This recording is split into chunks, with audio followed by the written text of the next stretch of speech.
السلام عليكم ورحمة الله تعالى وبركاته. واش راكم؟ ان شاء الله تكونوا كامل سبا وانتم تشوفوا في الفيديو تاعنا اليوم. والوصفه اللي راح تكون لابيري بالدجاج كيما تاع المطاعم الكبرى ولا حتى الفنادق. على بالي الوصفه دي كون جربوها ما كومش حتراطيوها.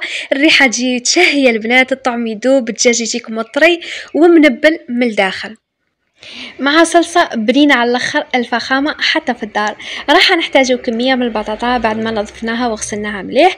راح نقطعوها مرصوات صغار بالموز، نديروها كاريات صغار هكا باه يطيب لكم ليه وما تديلكمش الوقت.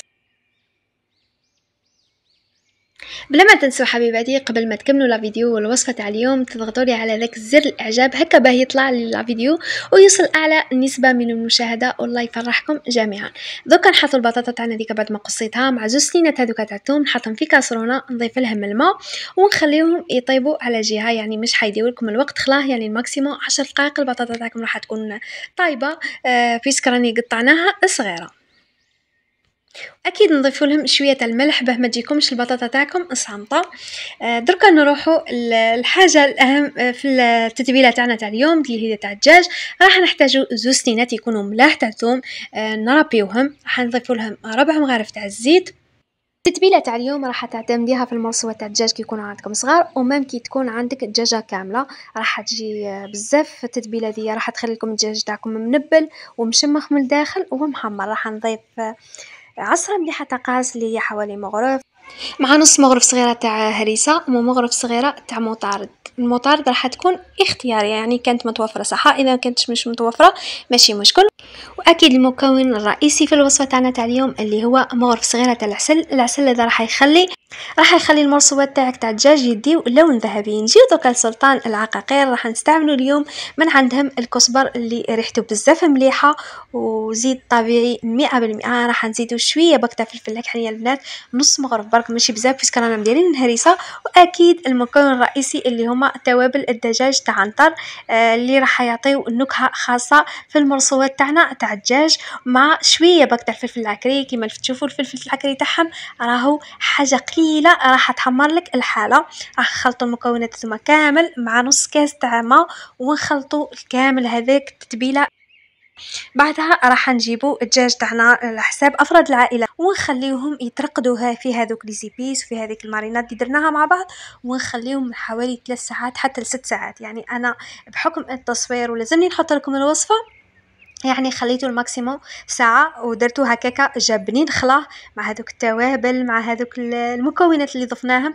راح يعطيهم بنة خاصة. وزيد غير في المقلاة، راح نجيبوا المقلاة تاعنا ونحط مع الدجاج مع هذيك لاصوص ونخليهم على نار ناقصة باه يطيب لنا الدجاج من الداخل، ومامطو نستحفظوا بهذيك لاصوص ما نخليوهاش تنشف لنا. وهاي يكون البطاطا تاعي بعد ما طابت، يعني نخليو فيها حوالي نص كاس هكاكا ما نشفوهاش خلا.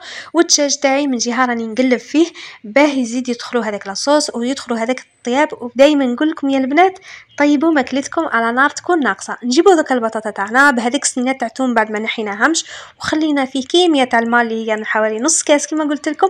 نجيبوا مغرفه مليحه تاع زبده تكون معمره، اكيد مع العصره تاع القارص اللي حيزيد يعطيها نكهه وذوق خاص كيما المطاعم الكبرى. بعدها حبيباتي راح نزيدو مرص صغير باك تاع ماجيكو ولا جامبو اللي متوفر عندكم، كيما تقدروا تستغناو عليه. يعني جامبو هذا ولا ماجيكو راح يعطيها بنه خاصه، مع نص كاس تاع حليب. واكيد مع سلطان العقاقير راح نضيفوا شويه تاع الفلفل الكحل باه نزيدو في النكهه تاع البطاطا تاعنا باش تجيكم كيما قلت لكم كيما المطاعم الكبرى.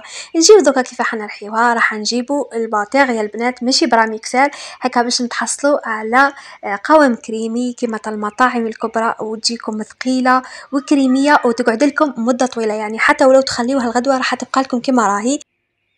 من جهه الدجاج تاعي كان طاب على نار ناقصه، لاصوص هذيك بقات كيما راهي جات منبله وخاطره، والدجاج تاعي جاي في اللون الذهبي مع هذاك السر هذاك تاع العسل اللي يعطيه اللون الذهبي وجا مشمخ من الداخل. نجيو دركا لطريقه التقديم بلا بيري هذيا وبالطريقه اللي عطيتها لكم. تقدروا تشكلوها كيما تحبوا نتوما يا البنات، تبدعوا فيها، تحبوا ديروها في لابوش كيما تقدروا تحطوها هكا عشوائي كيما المطاعم الكبرى، يعني تتحكموا فيها كيما راهي على خاطر جايه كريميه وتتحكموا فيها كيما تحبوا نتوما.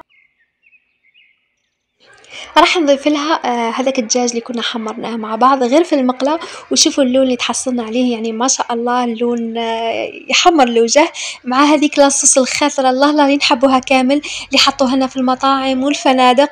شوفوا بنة عظيمة، شهيتكم في الجنة حبيباتي. ان شاء الله تجربوا الوصفة تاع اليوم وتخليوها لي في الكومنتير. وصفة سهلة وبسيطة وبنة عظيمة. من اليوم راح تكوني شيف من دارك. راح نعت لكم من الداخل كيفاه الدجاج جاي منبل وطيب زبدة يا البنات مع هذيك اللابيري اللي جات كامل ماهيش مطاطية وكريمية. صدقوني الوصفة وليت كل يومين 3 نديرها من قوة بنتها.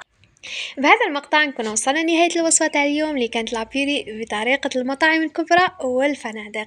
ان شاء الله ديروها بعين الاعتبار وتجربوها. ولأول مرة تدخل قناتي نقولها حبيبتي ما تنسيش تشتركي في قناتي، فعلي زر الجرس هكا بيوصلك كل جديد ان شاء الله. في امان الله وحفظه. سلام.